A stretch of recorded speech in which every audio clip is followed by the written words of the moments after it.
a college student who immigrated from Somalia, who later applied for and received U.S. citizenship, attempted to blow up a Christmas tree lighting ceremony in Oregon.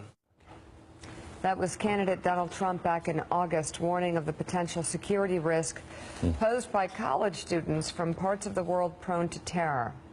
Our next guest, Jonathan Starr, says those claims missed the mark. He gave up his hedge fund career to start a school in Somaliland, helping dozens of students attend top universities here in America. He writes about it in his new book, It Takes a School, the extraordinary story of an American school in the world's #1 failed state, and just telling us off air that the travel ban would totally impact the very people in this school. So tell us about how this school was able to thrive. What made it able to thrive in such a difficult place? Right, well, first of all, thank you for having me.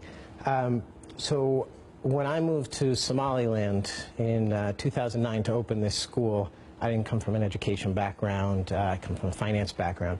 But basically, I got there, I brought over a bunch of foreign teachers, and we convinced these kids that there was a way for them to have a future where they could be the future leaders of their country. And because they saw that and they put in this incredible effort, they came in as 9th graders, probably to 2nd, 3rd grade education level. And then 4 years later, the whole country and everyone was shocked when Nimmo got into Oberlin and then Mubarak got into MIT. And these kids are going to be graduating this year from those schools, and their goal is to go back and build their country and create jobs and educate the population. So let's back up, and from your hedge fund job to this, what inspired you to make this incredible change in your life and career? Well, I have nothing against the hedge fund world. In fact, a lot of our supporters are hedge fund people.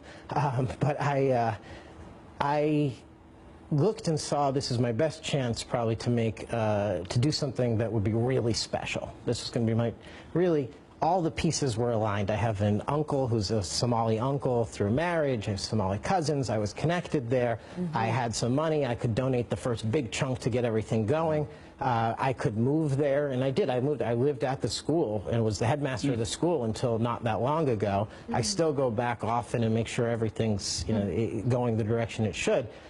This was just a chance to do something that I thought would really be impactful. So, Jonathan, I guess the question with projects like this always is, how scalable is it? Could this be done throughout Africa, through other developing countries, or is this a one-off, unique project? No, okay, so it's not Starbucks. You can't decide you're just going to take what we did and make 500 of them across the country.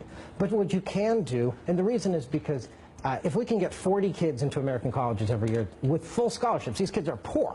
Very poor. They have nothing to contribute. That would be a remarkable accomplishment. You cannot get 400 or 4,000. That's just not possible. It doesn't matter how good a job you do.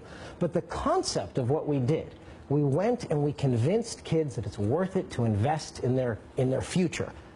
And that's a concept that's completely scalable anywhere in the world. It's scalable in American schools. We have such a hard time doing that here, though. We put more money into each kid, Willie. So what is the secret sauce here, Jonathan? What did you do here that no one else was able to do in Somalia? And is there any of that sauce that can be applied here in the United States? Yeah, well, really, I mean, people say, oh, is there a secret sauce to it? People keep looking for this curriculum tweak or something like that. It's not about that. It's about convincing you that it's worth it when you get up every day to make the effort and the investment in your future. Our kids start their day at 7 a.m. and study hall ends at 9:30. And I'm not saying this is some slave-driving place. In between, they're not memorizing things that we're just shoving at them.